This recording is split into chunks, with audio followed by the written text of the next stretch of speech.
All right, everybody, welcome back. This is week 6 Marquee battle. We've got CyDoc versus Cepherus. I'm joined here by the Green and the Guy Nate. What do Howdy you guys do. think about this match? Well, I see Fluttermane and Chiyu on the same team. So, I don't think that's Fluttermane, oh, right? it's not. Yeah, Mischievous. Okay. That was Fluttermane. Cepherus would be in some serious trouble. I had I the back view. I think for this matchup, the biggest thing is going to be speed control.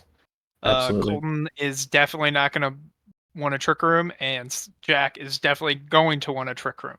So we'll see what Colton's options are to prevent that, and we'll see if Jack has any like cool strats to like get it up. Yeah, I noticed last week CyDoc went for a very fast, aggressive strategy with Tailwind, and Cepherus did kind of the exact opposite thing with Trick Room. So it's going to be interesting to see how the speed control game plays out here. Yeah, and then you got Zygarde who has that extreme speed, Terra normal. Have we even seen Jack do that this season? I'm not sure, but it's I don't definitely always know. something he's threatening. Yeah, and that's gonna like rock Chi Yu and a lot of these mon. Tauros is pretty interesting here. Can be used as a very interesting support mon with like icy wind and bulldoze and stuff like that, but also just having intimidate could really help against like Zygarde or Cinderace. Yeah. Uh, Circadian is asking us to wait while he goes to the bathroom, so we're gonna stall for just a bit longer. I suppose. Who is your all's favorite sprite out of these 12 mon we're seeing here? You know, I really like Arbaliva just chilling, perfectly still. Looks so serene. I am And with a. that shocking news, we're going to go ahead and start. All right. Let's hear it, Green. I was just gonna say Gigalith. It's pretty dope in my opinion. Yeah, I was looking at that. Colors look really good on there. All right, we have a lot of speed coming out of Jack.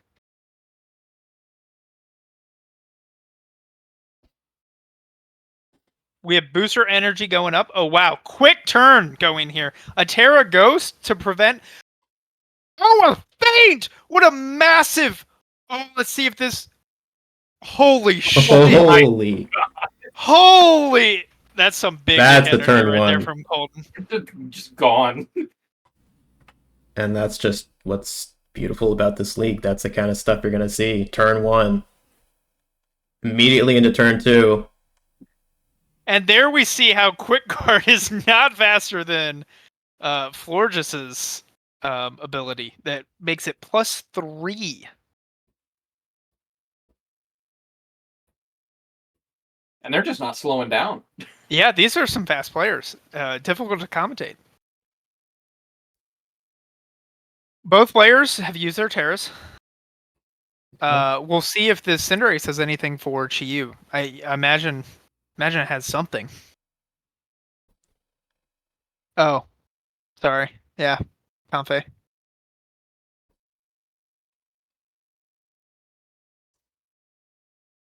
Wow. Jeez.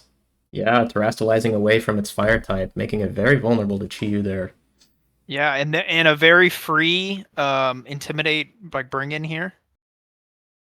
It's also nice to just have Metacham in the back, just to help clean up like a Gigalith. With hopefully it has a fighting move.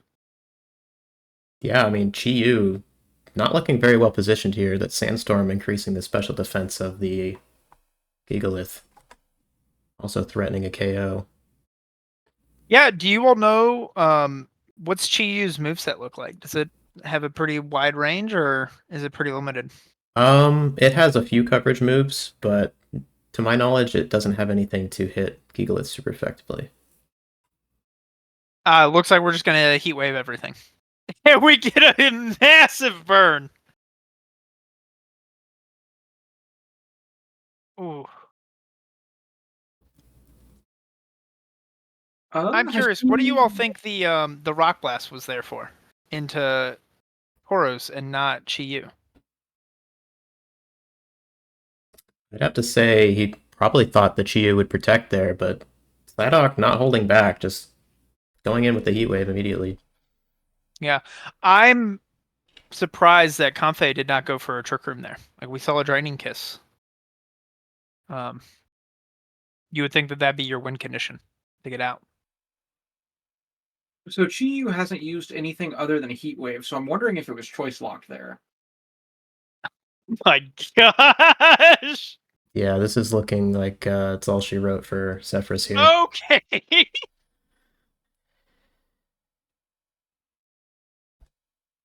That certainly was a game one.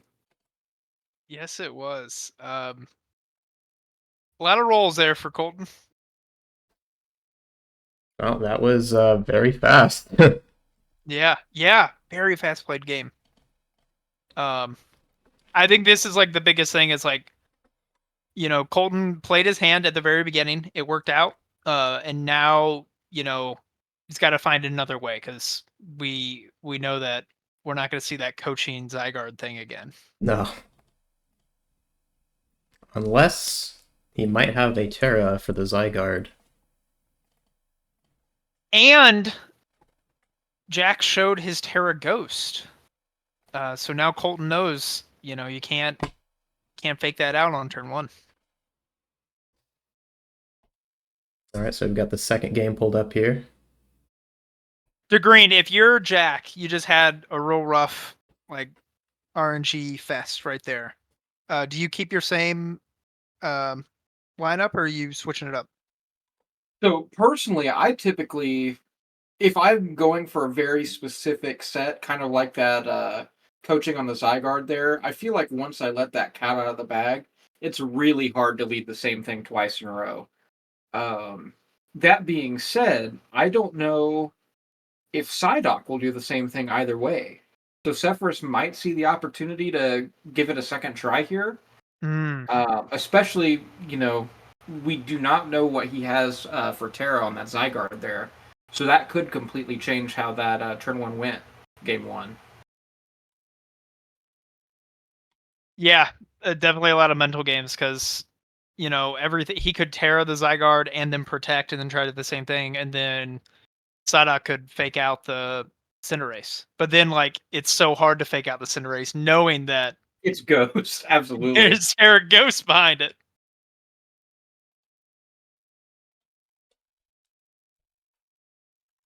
I know in past conversations, Jack's talked about, usually keeping the same openings, but here he goes. He switches up. And CyDoc does as well. Chi-Yu coming off at the rip.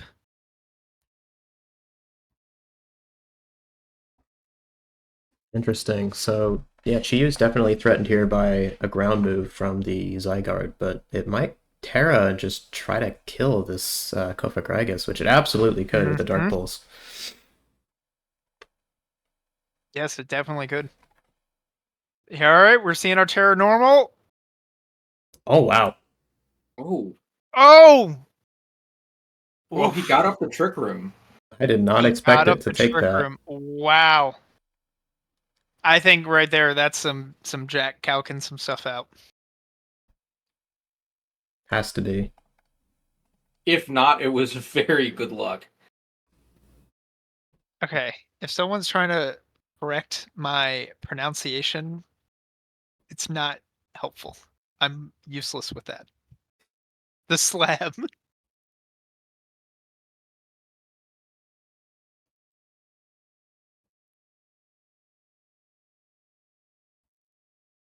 Even with Trick Room up, I feel like Colton's in a pretty solid position. Maybe Goldfish is, sashed and we didn't notice it, but it's probably Spectre Scarfed, yeah. Clear Amulet being shown. Bullet Punch, that's awesome. Yeah, Zygarde boosting up. And we've got the Comfey. That thing is going to be so hard to take down now. Yes, definitely with a Comfey next to it to So floral healing it. This is tough. Terra flying. What could this be? Uh-oh. Uh-oh. Oh, things are not looking good. Uh-oh. And this is quickly going a little out of control here. Ooh. I mean, still. Yep. That move does not care about flying types.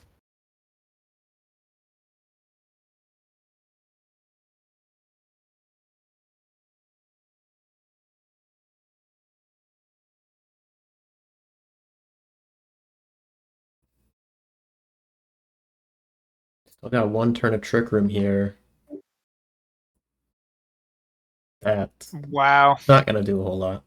Doing nothing. Ooh. In comes the Chi-Yu.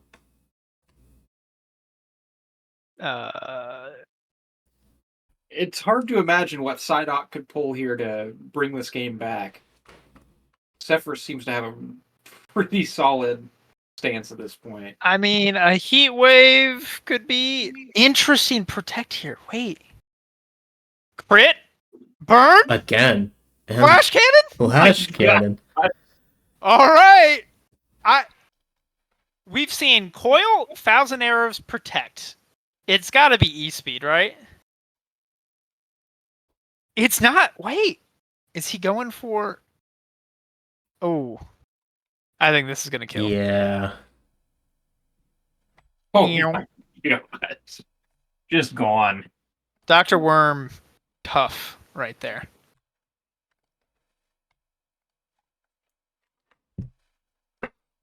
Always love to see a game 3.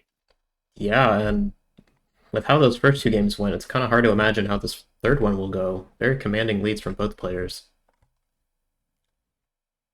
I'd be curious if Colton is sneaking a ice move on anyone else that could just catch Jack by surprise. That would be I'm also insane. interested to see if he tears Chi-Yu here. I don't think he was anticipating the Cofagrigus to survive.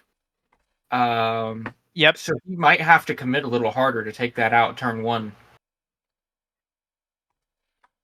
Assuming he wants to avoid Trick Room here. He might just be able to straight overpower it, but that did not seem to work in game 2. All right, and it'd be interesting to see. What do you guys think? Do you think he'll bring the Metacham a third time in the lead, or is he going to switch it up? Metacham didn't seem to do a ton last game. I'm curious to see what the full moveset is on there. I don't know. We have not seen the We have Misdreavus seen yet. Fake Out, Quick Guard, Feint, and Bullet Punch. Oh, so we have seen everything. Yep. Yeah, so I don't... He might need a little more offense this game if he wants to overcome the Zygarde before it really gets going again. Do you all know, does Illumise get taunt? Let's see. If you're able to taunt, all right, looks like we're doing this again. I am imagining Seems it does getting not it from get taunt. from expert sources. Little surprised he brought the Metacham a third time. Oh, wow. Okay. Wait. Oh! Wait! Did he... Wait! What? He's letting it happen? Did he forgore? Oh, Maybe he was just hoping it wouldn't happen? Oh no! Wait, what if this is huge brain? What if he's like, actually, I get Trick Room up and go to work? And we're just going full steam ahead. Oh man. All right, Gigalith got to roll. The timer is not on, but players are playing fast.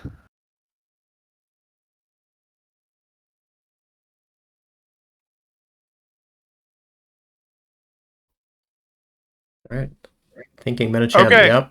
Get a I little mean, bit that of chip bullet punch is damage. doing real good damage. Rock blast, not being burned, is doing a lot more, but only Oh. connects twice.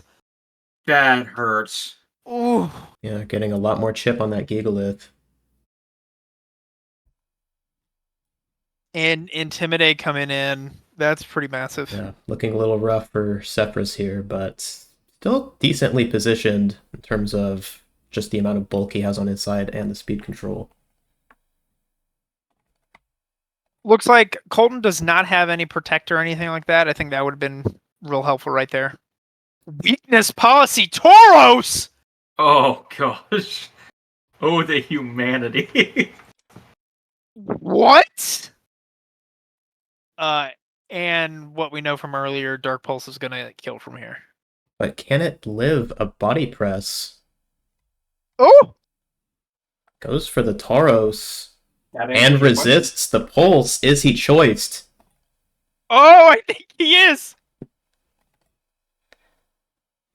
Down! Oh, the slab. Crit mattered. Can we get some confirmation from the chat? Expert sources? We need Did crit someone matter? to calc.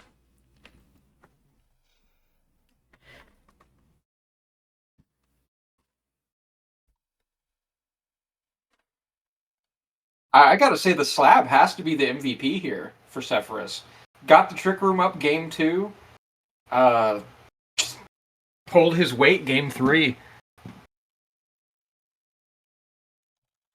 Yeah. And with that, Cepherus remains undefeated. Undefeated. Yep.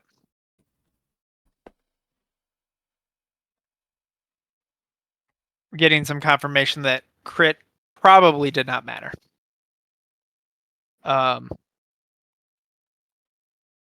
Yeah, I think right there, man, Jack, how's the heart? Oh my god. That was so stupid. That was so stupid. What was it? Just a, a brain fart, or did you Yeah. actually think he wouldn't do it again? No, that was a brain fart. I was like, at the beginning of the turn, I was like, okay, cool. So he's probably gonna. I know he's got feint. What do I think he's gonna do here? And I like had something picked out, and then I think I forgot to click a Terra, and so I canceled the turn, and I went back and was like, oh, he's probably gonna fake out. I just double protect. Oh, I mean, it was just a stupid mistake. Like, it was literally a brain fart. Dude. and then saved by the slab. The slab. Oh God, that's a beast. my god. I have never loved a free agency pickup that saved my life more. Wow. Yeah, that Pokemon has been putting in a ton of work for you. I didn't really expect it this hard. I knew he was good. This week I was running Crafty Shield too, just in case of Illumise. Wow. What a sick move. And then he gets crazy high defense with body press, and he's got 95 base special attack too, so Shadow Ball uninvested hits like really hard. And Will-O-Wisp and like all kinds of other cool tech. Just a really fantastic mon. And body press Shadow Ball, like Ghost Fighting, is obviously incredible coverage, and both of those moves on him are pretty strong. So he's like a support that sets Trick Room almost 100% of the time, as shown by game 2. And can like also kill everything on a team. I don't know. He's awesome. Talk us through that live in game 2. Looks like you lived with like 5%. Was that a calc that you had set up? That was a calc, and he was also Covert Cloak, so Dark Pulse wouldn't have flinched. That would have been very tough to live and then flinch. Like 5. So he was Covert Cloaked specifically for that kind of scenario. But I actually wasn't even thinking I would bring him in these games, because I thought that Zygarde with a coaching boost like smashed so hard. And he kind of did. I think he popped off game 2. But him getting absolutely destroyed by a faint Terra Ice from Sandy Shocks, which I did prep against everything except for the feint. So he just did not get to shine game 1 or game 3. So, But game 2, it really shined. It was cool really did, seeing, you know, 2 other support mod next to it and letting it, you know, bulk up. And at no point was there ever like it's gonna get like hurt and then like chip damage down or anything, just because floral healing was gonna be next to it. Mm-hmm. I really didn't expect that trio to like kind of work so well together, but I think what's a really fun kind of aspect of my team this season is I really am sort of building these really bulky threats. Like I think Arboliva can be considered a bulky threat as well. And with the grassy terrain plus the Comfey floral healing, just like helping them live as long as possible, is kind of my strategy. I think that I built this team around this season, and it's been super fun to kind of mess around with them.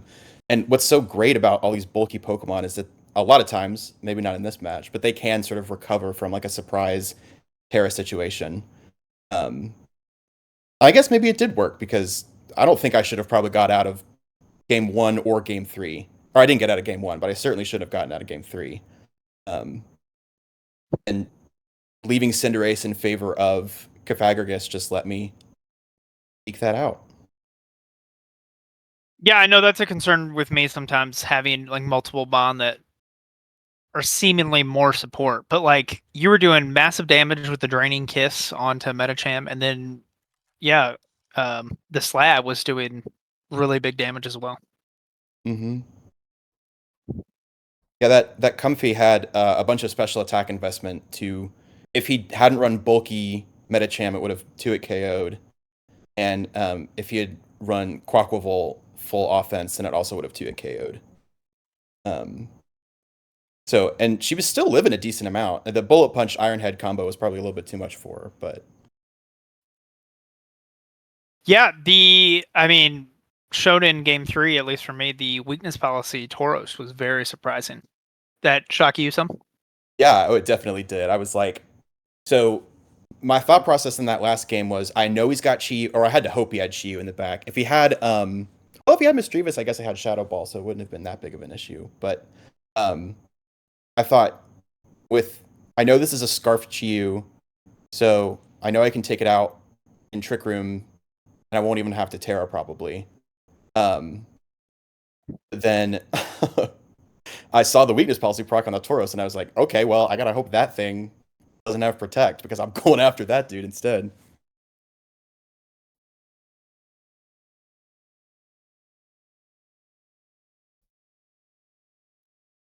Is Colton not in here? No, Colton will not be able to join us. Do any of my other commentators have any questions for Jack?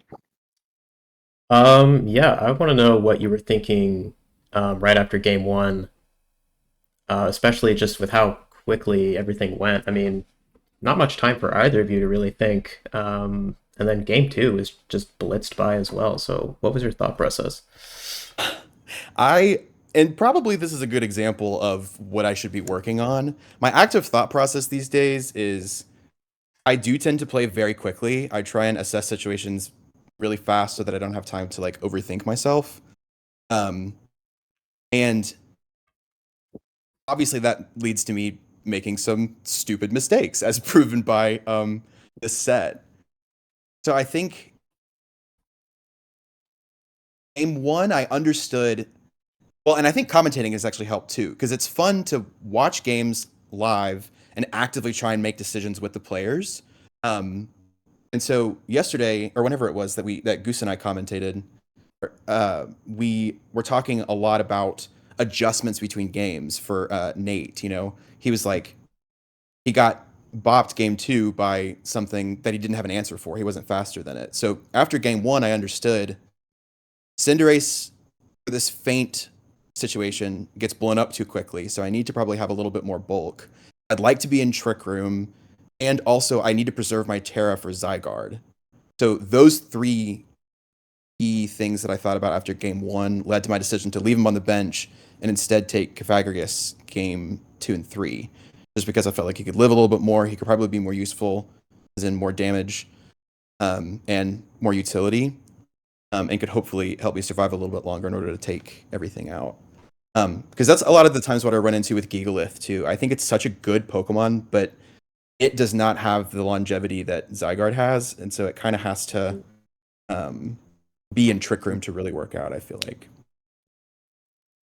And that does remind me of a question I had. I believe it was game 2 when you used Gigalith to Rock Blast into Tauros. Were you expecting a Protect on his other Mon there, or was there a particular reason you targeted him? That's a good question. Game 2? I believe. No, I think that was end of game 1. Was it? Oh, It end of might have game 1. been. It was end of game 1? Right up. Not sure Might which have game it been, was, but into- Oh, Tauros and the Chiyu. Yeah. Tauros and Chi-Yu, it was turn 4, game 1. what did I do here? Oh, okay. You no, got no, no. burned, so that was Yeah, cool. my thought process in attacking Tauros is that I wanted to lock Chi-Yu into Heat Wave for the rest of the game, because Gigalith could take like 10, I'm pretty sure.